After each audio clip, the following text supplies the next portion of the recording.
Nagsisimula ang pelikula sa China kung saan si Chia Lui, ang makapangyarihang chairman ng isang malaking korporasyon, ay nagdaos ng isang madaliang board meeting matapos maparalisa ang kanilang sistema dahil sa isang cyber attack. Habang lumalaganap ang takot, isang anonymous na hacker na kilala bilang Computer Angel ang nag-neutralize ng virus at nagbalik ng operasyon ng kanilang mainframe. Dahil humanga, inutusan ni Chia Lui ang kanyang team na hanapin ang misteryosong tagapagligtas. Ramdam niyang may potensyal ito at malaki ang maitutulong sa kumpanya. Pero si Computer Angel ay hindi lang basta hacker. Ang tunay niyang pangalan ay Lin at kasama niya ang kanyang kapatid na si Sue. Sila ay mga hacker assassins na gumagamit ng sikretong satellite technology na iniwan ng kanilang ama upang pasukin ang mga network, patayin ang mga targets at maglaho na parang bula. Nang tuluyan na siyang mahanap ng kumpanya, inimbitahan si Lin na humarap kay Chia Lui ng personal. Sinuri muna siya ng husto ng mga security para masigurong wala siyang dala bago inihatid sa opisina nito. Masaya siyang sinalubong ni Chia na halatang humanga sa kanya. Ngumiti si Lin at sinabi na siya ay isang computer angel at isang computer virus. Marahan niyang ipinaliwanag na pumasok ang kanyang team sa kanilang sistema hindi para magnakaw ng data kundi para patayin ang kanilang security portals at cameras. Huli nang nalaman ni Chia Lui ang katotohanan. Narito si Lin para patayin siya. Tinawanan lamang niya ang banta at pinindot ang isang button na nagpa-activate ng isang matibay na aluminum dome.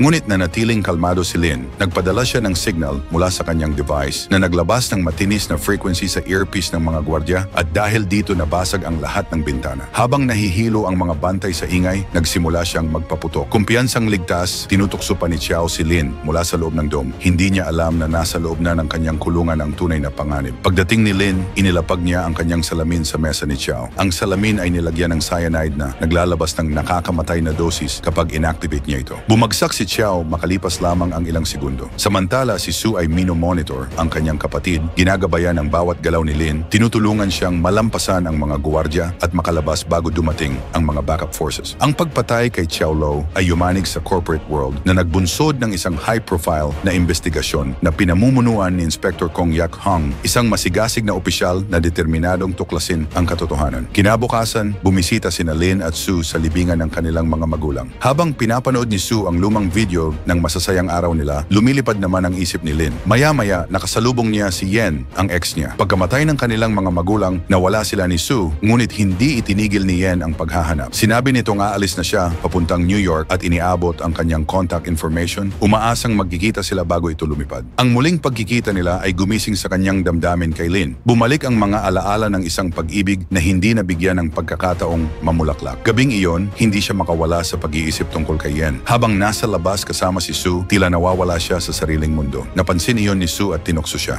Pagkaraan, bigla na lamang tumakbo si Lin. Sumunod si Sue, nagmamadali. Sa airport, nakita ni Yen si Lin na kumakaripas sa gitna ng mga tao. Niyaakap niya ito ng mahigpit, labis na nagpapasalamat na dumating siya. Balik sa kumpanya ni Louis, nagkakaroon ng tensyon sa pagitan ni Chiao Nong, kapatid ng yumaong chairman, at ni Lee Kai-jo, ang investment manager ng kumpanya. Inuutusan ni Nong si Lee na mag-invest ng $2 bilyong sa isang stock, ngunit tumatanggi si Lee. Ipinipilit niyang kailangan muna itong talakayin sa board bago gumawa ng napakadelikadong hakbang at kakamatay lang ni Chiao Lo. Naiinis si Nong. Ang gusto niya, siya ang masunod. Ang tunay niyang pakay ay hindi kita, kundi access sa pondo ng kumpanya. Kalaunan, lumilitaw ang katotohanan. Si Nong ay hindi nagluluksa. Siya mismo ang nagplano ng pagpatay kay Chiao Lui kasama ang kanyang kasintahan upang agawin ang kontrol ng kumpanya. Para sa kanila, ang ginawa nila ay paghihigante dahil malaki ang naitulong nila sa kumpanya pero binaliwala lang sila. Samantala, pinaiigting ni Inspector Hong ang kanyang investigasyon sa pagpatay kay Louis. Napabilis niya ang usad ng kaso. Napapansin ito ni Nong at nangamba. Inutusan niya ang kanyang kasintahan na muling kontakin si Computer Angel para patayin si Lee dahil ang pakikipagtulungan nito sa inspector ay maaaring mabuking sila. Pagkatapos ay balak din ni Nong patahimikin si Computer Angel para walang ebidensyang tuturo sa kanya. Dumating sa isang maliit na record store ang mga bakas ng investigasyon ni Yat Hong. Hinahanap niya ang kantang pinatugtog ni Lin habang nagaganap ang assassination. Ang kantang gumulo sa komunikasyon ng kumpanya. Doon nagkrus ang landas nila ni Sue na agad siyang nakilala. Ngumiti si Sue, kinuha ang eksaktong record na hinahanap ni Yat Hong, pinatugtog ito at ipinatong ang headphones sa tenga ng inspector. Pumalik sa isip ni Yat Hong ang eksena, parang deja vu. Ngunit nang humarap siya para kausapin si Sue, bigla na itong naglaho. Isang gabing maulan, Magkasamang naglalakad pa uwi sina Lin at Yen nang biglang sumalakay ang isang grupo ng mga siga. Sinubukang protektahan ni Yen si Lin, ngunit isang malakas na suntok ang nagpabagsak sa kanya. Kumilos si Lin nang hindi nag-aatubili, mabilis, eksakto, nakamamatay.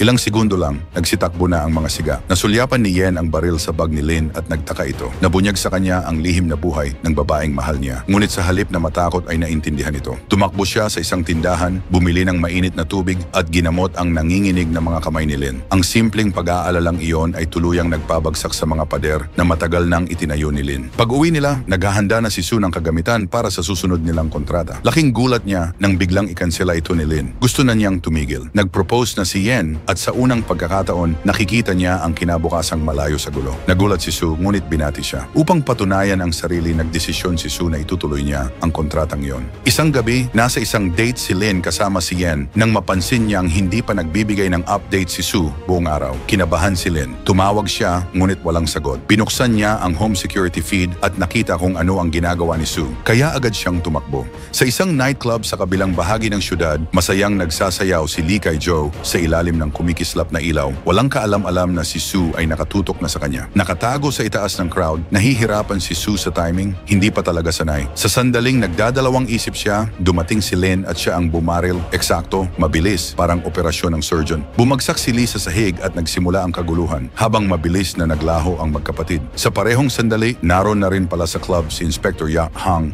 kasama ang kanyang subordinate. Naramdaman niyang andoon ang mga hinahabol niya. Sa elevator nagkaharap sina Sue at Lin at isang tensyosong pagtatapat ang sumunod. Pumasok si Lin para harapin ang panganib at nagkabanggaan ang dalawa sa isang matinding labanan. Kumilos sila na parang magkaagaw na kab, parehong bihasa, parehong mabangis, parehong walang atrasan. Biglang sumalakay ang mga armadong mga kalaban, kaya't napilitan silang magtulungan. Apat silang sabay-sabay na sumilong at gumanti ng putok. Sa gitna ng kaguluhan, tumakbo si Sue patungo sa parking lot upang ihanda ang getaway car. Isang lalaki ang dahan-dahang lumapit sa kanya mula sa likuran at tinutukan ng baril.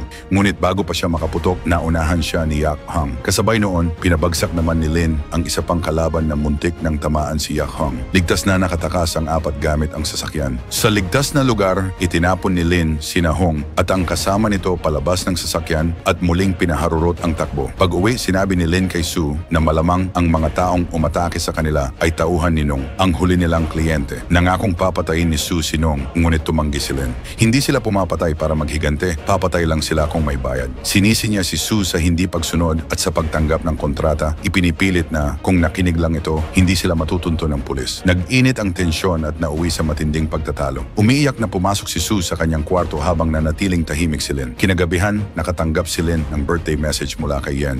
Nang tawagan niya ito pabalik, unti-unting bumigay ang bigat na matagal na niyang pasan. Ikinuwento niya ang gabing pinaslang ang kanilang mga magulang sa harap nila at kung paano sila sinadyang patawarin ng isa sa mga salarin. Inabot nito kay Lin ang isang baril at sa sandaling iyon, nilamon siya ng puot at dalamhati. Pinatay niya ang mga taong pumatay sa kanilang mga magulang. Ang lalaking iyon ang naging mentor at gumabay sa kanya. Mula noon, duguan na ang kanyang mga kamay at kaluluwa. Hindi niya pinayagang pumatay si Sue dahil ayaw niyang maranasan nito ang parehong sumpa at konsensya. Inilahad din ni Lin na ang kanilang ama ay gumagawa noon ng isang satellite system na tinatawag na World Panorama. Teknolohiyang idinisenyo upang tulungan ang pulisya sa paglaban sa krimen. Ngunit may mga karibal na negosyanteng gustong nakawin ito at sila ang pumaslang sa kanilang mga magulang. Kinabukasan dumating si Hong sa presinto at hinarap ang galit ng nakatataas dahil sa kaguluhang naganap sa club na nagresulta sa pagkakaospital ng kanyang kasama. Pero tumanggi siyang umatras. Determinado siyang tapusin ang kaso, anuman ang kahinatnan. Pagbalik niya sa kanyang mesa, may cake na naghihintay doon. Tinukso siya ng kasamahan, iniisip na galing ito sa nobyo. Pagbukas niya, tumunog ang kanyang telepono. Si Sue iyon, masayang kinakantahan siya ng happy birthday. Mabilis na napagtanto ni Hang na nahack ni Sue ang mga kamera ng presinto at pinapanood siya ng live. Samantala, nagulat si Lin pagbangon nang makita niyang may camcorder sa may pinto. Nandoon ang lumang video nila ni Sue kasama ang kanilang mga magulang, mga piraso ng isang masayang mundong matagal nang naglaho. Napangiti siya, may kirot ngunit may init. Tinawagan niya si Sue na nasa isang bakery, bumibili ng cake. Naging okay silang dalawa. Biniro pa ni Lin na kapag sumuway pa si Sue, papagawin niya ito ng frog jumps tulad ng ginagawa noon ng kanilang mga magulang. Napatawa silang pareho. Ngunit hindi nagtagal ang katahimikan. Tumawag muli si Hong kay Sue at nang silipin nito ang bintana, nakita niya ang inspektor na nakatayo sa tapat ng kalsada, kumakaway. Natunto ng inspektor ang bakery at nalaman na magkasabay ang birthdays ni Sue at Lin, kaya tiyak niyang pupunta si Sue doon. telepon. Nataranta si Sue at mabilis na tumakbo papasok sa sasakyan. Hinabol siya ni Hang at humingi ng backup. Habang umiinit ang habulan, tumawag si Sue kay Lin para humingi ng gabay kung aling ruta ang ligtas. Ginabayan siya ni Lin sa telepono. Hindi alam na sa mismong sandaling iyon, sinalakay na ng mga tauhan ni Nong ang kanilang bahay. Napilitan si Lin na lumaban, pinabagsak ang ilang umaatake habang tinutulungan ng kapatid na tumakas. Sa kalagitnaan ng sagupaan,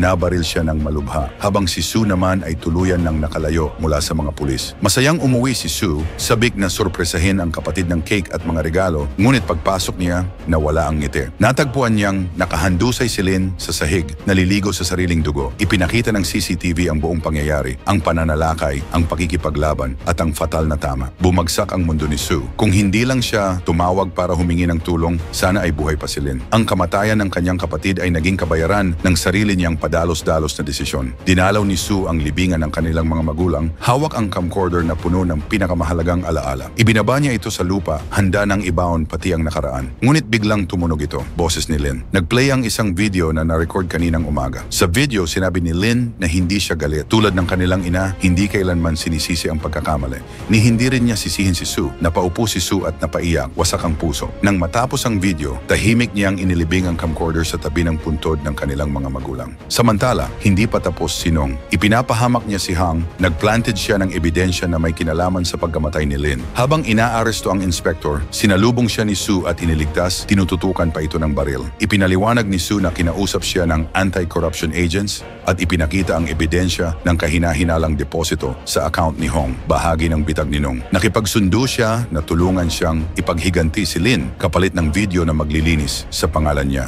Pumayag si Hong, ngunit hanggang computer systems lang siya. Kasabay nito, lalo nang nagiging paranoid si Nong. Kumuha siya ng cybersecurity expert para mag-install ng high defense system sa kanyang gusali para hindi sila mahack, ngunit nasa loob na si Sue. Gabay ng boses ni Hong sa earpiece, pumasok si Sue sa gusali sa pamamagitan ng elevator shaft at pinapatay ang mga security system habang umaakyat. Pagbukas ng elevator, sinugod siya ng mga armado mula sa lahat ng direksyon.